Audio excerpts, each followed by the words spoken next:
So we say, as a consequence, I'll enclose with this, that there are necessary evil consequences for this concept of the Shia. Number one, we criticize the trustworthiness and credibility of those whom have been praised by Allah in the Quran. And I mean by that, the Sahaba.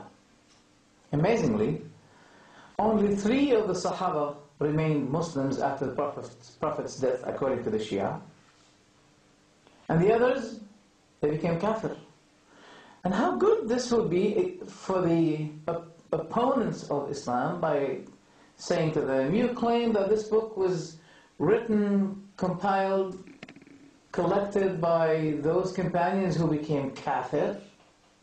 So we have the right not to believe in your book.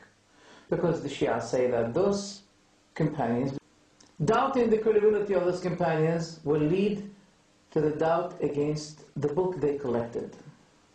Second, doubting the credibility of the Prophet who gave the land to Fadak as a gift to Fatima apart from her other sisters. The third thing is that Fatima came to seek something which she knows doesn't belong to her. Number 4, that Ali was a partner in oppressing Fatima beside Abu Bakr and Umar and Uthman. Why? Because he did not give the land of Fadak to the children, to the sons and daughters of Fatima. He didn't give them the land when he became the Khalifa. Number 5, that Fatima is ready to cut her relationship with people because of worldly objective materials. Number 6, that Fatima doesn't know that the inheritance of Sulaiman, of his father, is knowledge and prophethood. Noting here that Dawood had many other sons. So why God has to mention that only Sulaiman had inherited Dawood? Why only apart from his many other brothers? It was mentioned in the book of Al-Kafi that Ja'far al-Sadiq said that Dawood had many children. So why only Sulaiman mentioned in the Quran? So that leads to the belief that God is not fair as well, which makes it clear that God is not talking about money.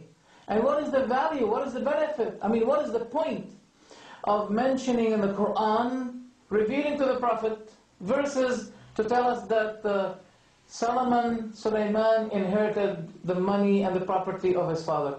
Does that make sense? No. And also, quoting Zakaria, that he said, وَإِنِّي خِفْتُ الْمَوَالِيَ مِنْ وَرَائِي وَكَانَتِ امْرَأَتِي عَاقِرًا فَهَبْ لِي مِنْ لَدُنْكَ وَلِيًّا يَرِثُنِي وَيَرِثُ مِنْ آلِ يَعْقُوبَ. But Zakaria said, I have fears, I have concerns about what should be inherited after me. So grant me, O Allah, a son that will be inheriting me and will be inheriting from the family of Yaqub. When he talks about the family of Yaqub, he's talking about generations before him. Is he talking about the inheritance of money from the family of Yaqub? Look how those people are changing and twisting the meanings of the Quran. And really, the prophets of God they have a big concern that they need someone to inherit them. Makes me think that maybe he was something like Bill Gates. He was a very rich man, and he had a lot of concerns. Oh God! By the way, he was a carpenter. Zakaria was a poor man, and he was a carpenter. Why he was so much concerned and worried about who should be inheriting him? God is not talking about property of money when he was talking about those prophets. No. He was talking about someone who inherits the knowledge and prophethood. And God granted Zakaria a son whose name is Yahya, and he was a prophet. And that proves that what Zakaria meant was prophethood, to be inherited the knowledge to someone after him, and that is his son. So all of what those people are bringing It leads to bad and evil consequences. I have clarified this, and I hope that will be beneficial to the Muslims, because I think it's very important for our non-Arabic speaking brothers to understand these facts that had not been clarified before. Thank you very much. See you at another time. Assalamu alaikum.